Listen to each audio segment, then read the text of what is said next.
అందరికీ నమస్కారాలు. ఈరోజు ఇక్కడ జరుగుతున్నటువంటి విలేకరుల సమావేశంలో నాతో పాటు జాన్ వెస్లీ సిపిఎం పార్టీ రాష్ట్ర కార్యదర్శి, అలాగే సిపిఎం పార్టీ రాష్ట్ర కార్యదర్శి వర్గ సభ్యులు వీరయ్య గారు, భాస్కర్, అలాగే అబ్బాస్ గారు ఈ విలేకరుల సమావేశంలో పాల్గొంటున్నారు. హైదరాబాద్ సెంట్రల్ యూనివర్సిటీ పరిధిలో ఉన్నటువంటి 400 ఎకరాల భూమిని ప్రభుత్వం 18,000 కోట్ల రూపాయలకు టెండర్ వేసి ఆ భూములనంతా కూడా అమ్మివేయాలని చెప్పి రాష్ట్ర ప్రభుత్వం ముఖ్యమంత్రి రేవంత్ రెడ్డి గారు పూనుకుంటున్నారు. ఇది యూనివర్సిటీకి సంబంధించినటువంటి భూమి. ఆ భూమిలో కొన్ని కట్టడాలు కానీ కొన్ని అభివృద్ధి కార్యక్రమాలు కొనసాగుతూ ఉన్నాయి. ఇప్పుడు ఆ భూమి ప్రభుత్వ భూమి, అది యూనివర్సిటీ భూమి కాదు అని చెప్పి మంత్రులు ప్రకటనలు చేస్తూ ఉన్నారు. ఇది అవాస్తవం. అది సెంట్రల్ యూనివర్సిటీకి ఇచ్చినటువంటి భూమి. అది ఆ భూమిని సెంట్రల్ యూనివర్సిటీ పేరు మీద రిజిస్ట్రేషన్ చేయించడంలో జాప్యం జరిగింది. ఆ జాప్యం జరిగినటువంటి దాన్ని అవకాశంగా వాడుకొని ఇప్పుడు రాష్ట్ర ప్రభుత్వం అది సెంట్రల్ యూనివర్సిటీ భూమి కాదని ఆ భూమిని ప్రభుత్వ భూమిగా పరిగణించి వేలం వేసి అమ్మివేయాలనేటటువంటి కార్పొరేట్ సంస్థలకంతా కూడా అమ్మివేయాలని చెప్పి ఈ ప్రభుత్వం పూనుకుంటుంది.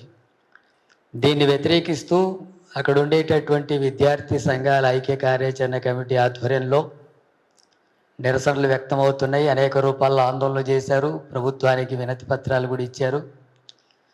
అయినా సరే ఆ విషయాల్ని పట్టించుకోకుండా బలవంతంగా బుల్డోజర్లను తీసుకొచ్చి ఆ భూమిని అంతా కూడా చదును చేయడం, అక్కడ ఉండేటటువంటి అడవి ప్రాంతాన్ని అంతా కూడా నిర్మూలించేటటువంటి కార్యక్రమాలు చేస్తూ ఉన్నారు. ఈ 400 ఎకరాల భూమిలోనే కాకుండా ఇతర ఆ భూమిలోకి కూడా ప్రవేశించి వాటిని కూడా ఆక్రమించుకునేటటువంటి ప్రయత్నం జరిగింది. దీన్ని వ్యతిరేకిస్తూ విద్యార్థులంతా కూడా ఆందోళన చేస్తే, నిరసన వ్యక్తం చేస్తే వాళ్ళందరి మీద తీవ్రమైనటువంటి దౌర్జన్యానికి పాల్పడి నిర్బంధంగా బలవంతంగా వాళ్ళని ఈడ్చుకెళ్ళి అరెస్టులు చేసినటువంటి చర్యలకు పాల్పడ్డారు. మహిళలు అనేటటువంటిది కూడా చూడకుండా విద్యార్థినులను రోడ్ల మీద భూమి మీద ఈడ్చుకుంటూ తీసుకెళ్లారు. బట్టలు చినిగిపోయినా పట్టించుకోలేదు. మనం వినలేనటువంటి బూతులు పోలీసులు విద్యార్థులను విద్యార్థినులను తిట్టడం జరిగింది. ఆ రకంగా వాళ్ళకు తీవ్రమైనటువంటి గాయాలు అయ్యాయి. అలాగే ఎస్ఎఫ్ఐ నాయకుడు నవీన్తో పాటు మరో విద్యార్థి మీద అక్రమంగా కేసులు కూడా పెట్టి రిమాండ్ చేశారు. దాదాపు 60-70 మందిని అరెస్ట్ చేసి రాత్రి 11 గంటల వరకు పోలీస్ స్టేషన్లలో నిర్బంధించారు. ఆడపిల్లలని కూడా చూడకుండా వాళ్ళను కూడా ఆ రకంగానే హింసించారు.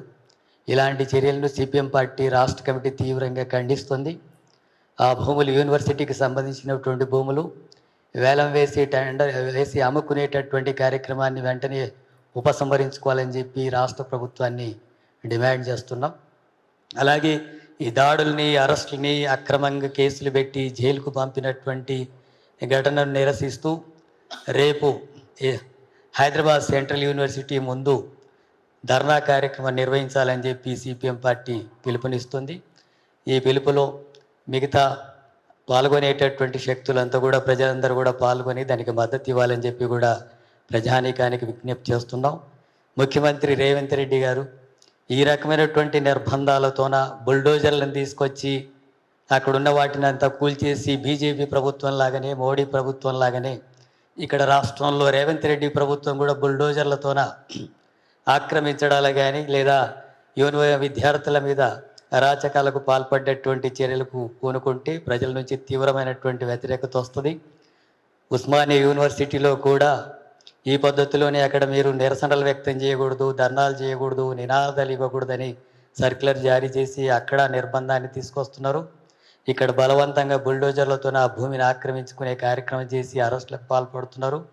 ఈ రకమైనటువంటి యూనివర్సిటీల మీద వ్యతిరేకంగా ఆ భూములంతా కూడా కాజేసేటటువంటి కార్యక్రమానికి పూనుకోవడం, అంచివేసేటటువంటి చర్యలకు పాల్పడ్డాన్ని సిపిఎం తీవ్రంగా వ్యతిరేకిస్తుంది. ఇప్పటికైనా ఇలాంటి పద్ధతులను మానుకోవాలని సెంట్రల్ యూనివర్సిటీకి ఆ 400 ఎకరాల భూమిని రిజిస్ట్రేషన్ చేయాలని, విద్యార్థుల మీద బనాయించినటువంటి అక్రమ కేసును ఎత్తివేయాలని, అలాగే అక్కడ ఉండేటటువంటి భవిష్యత్తులో ఇలాంటి చర్యలు జరగకుండా ప్రభుత్వం తగినటువంటి చర్యలు తీసుకోవాలని చెప్పి సిపిఎం పార్టీగా డిమాండ్ చేస్తున్నాం.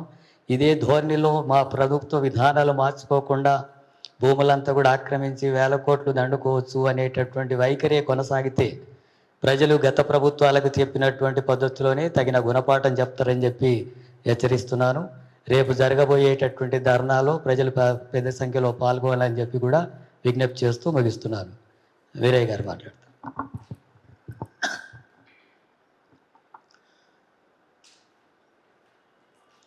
హెచ్సియు స్టూడెంట్స్ యూనియన్ ఆధ్వర్యంలో జరుగుతున్న పోరాటం న్యాయబద్ధమైంది.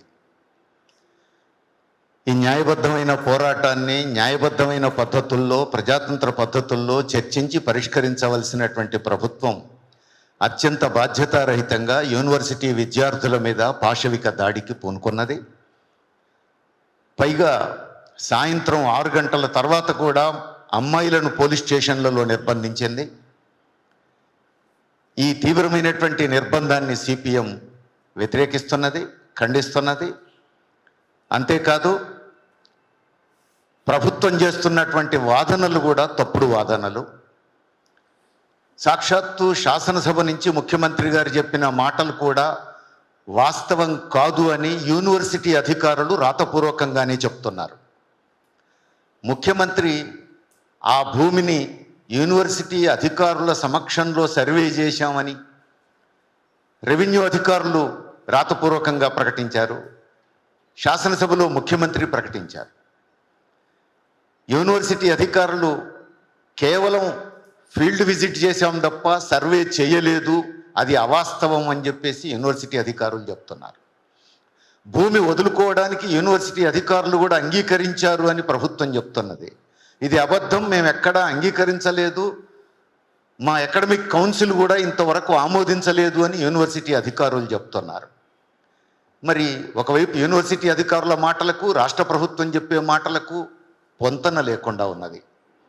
ఈ పరిస్థితుల్లో ప్రభుత్వం దుందుడుకుగా మొండిగా ముందుకు పోవడం అనేది సరైంది కాదు, విజ్ఞత అనిపించుకోదు.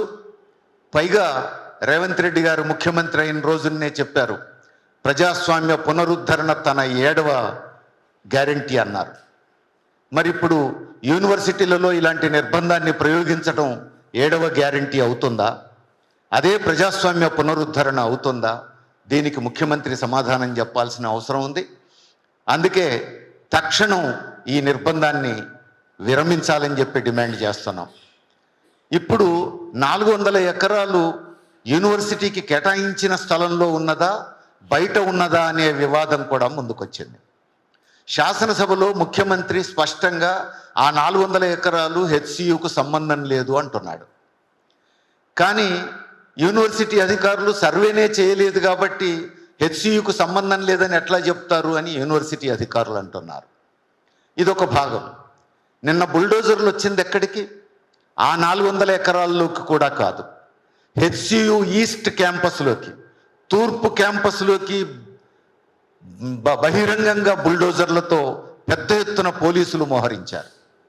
వచ్చిన బుల్డోజర్లు హెచ్సియు ఈస్ట్ క్యాంపస్ నుంచి చదును చేయడం ప్రారంభించినాయి. దీన్ని ఏమనాలి? ఒకటి, 400 ఎకరాలు అనేది వివాదంగా ఉంది.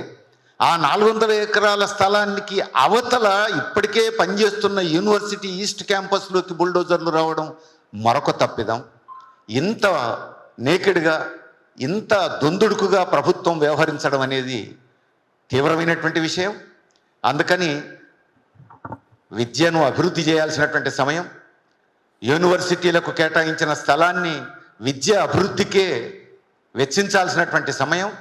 ఇలాంటి సమయంలో యూనివర్సిటీ భూములను అమ్ముకొని సొమ్ము చేసుకుందామనేటువంటి ప్రభుత్వ వైఖరి అత్యంత బాధ్యతారహితమైనటువంటి వైఖరి అని సిపిఎం భావిస్తూ ఉంది.